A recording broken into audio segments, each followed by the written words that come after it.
Okay, so binary star systems, physics and metaphysics. And when Jesus says, the first shall be last and the last shall be first. This is my third try now. We know that we live in a binary star system, and we're in motion, we're moving towards a thing. And, you know, even in our lives, we're always moving towards something.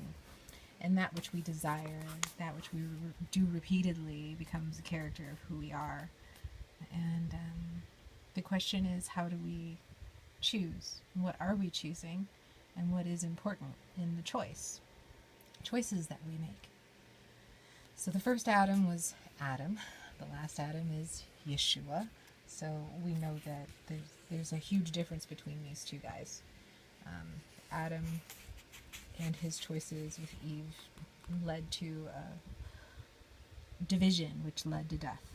And Jesus, of course, being born of the Spirit of the living God, did not have that death, that tendency towards death or loss of inertia in him. So it's very difficult sometimes to get up in the morning and to do what you have to do, or to keep pushing to make sure that you do the work.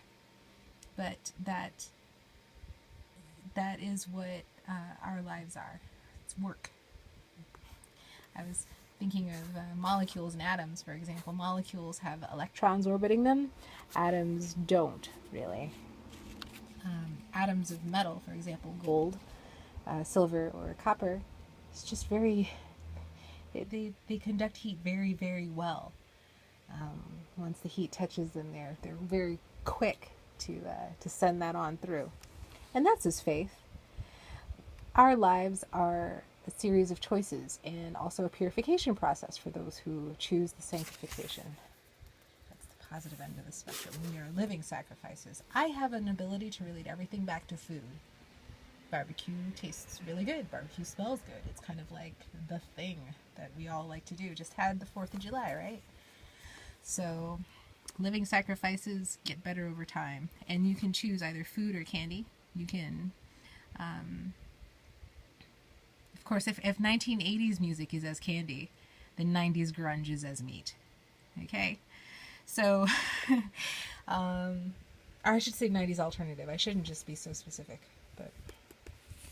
Alright. Now pursuing that which is right. Pursuing that which is righteous. Righteousness and that which is right usually comes at a cost to oneself. And in Matthew 20, Jesus is talking about the laborers in the field. The laborers in the vineyard. The last will be first and the first will be last. And that which is right is almost always at the... People always talk about that which is fair. And I found that really interesting. So he says, give the laborers their pay. Start with the last and then end with the first. And in my mind's eye, I saw a box. When you go to pack a box, the first things go in the bottom, and those first things that you put in are the last ones that you pull out. I'm just gonna let that sit there.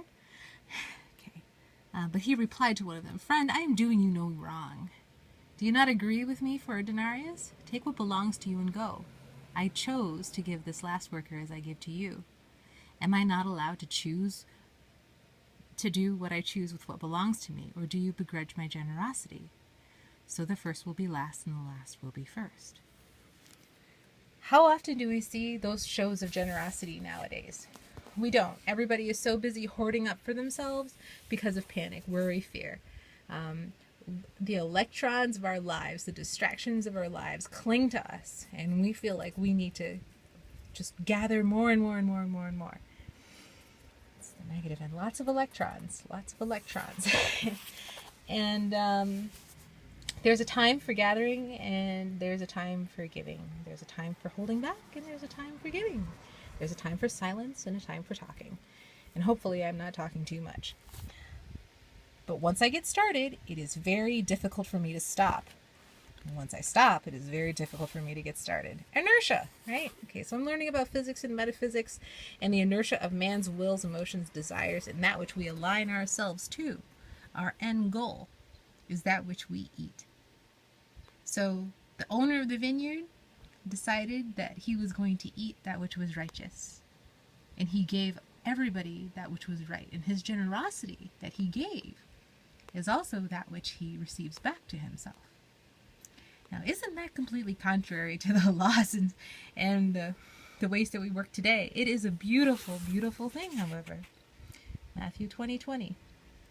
And as soon as he said this, that was when the mother of the sons of Zebedee, apparently that was John and someone else, came and kneeled before him. That's pretty serious when you got somebody's mom kneeling before you.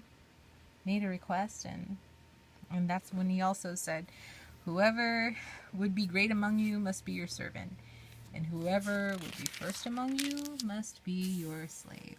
What's the difference between a servant and a slave?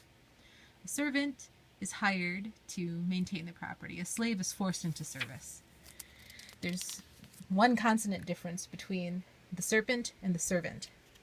The serpent doesn't like being at the foot of the master.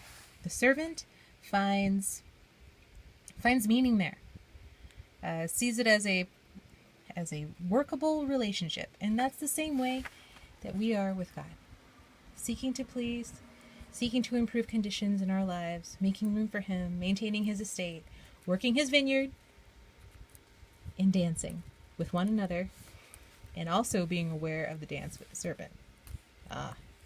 So the servant and the serpent. The serpent pokes holes. The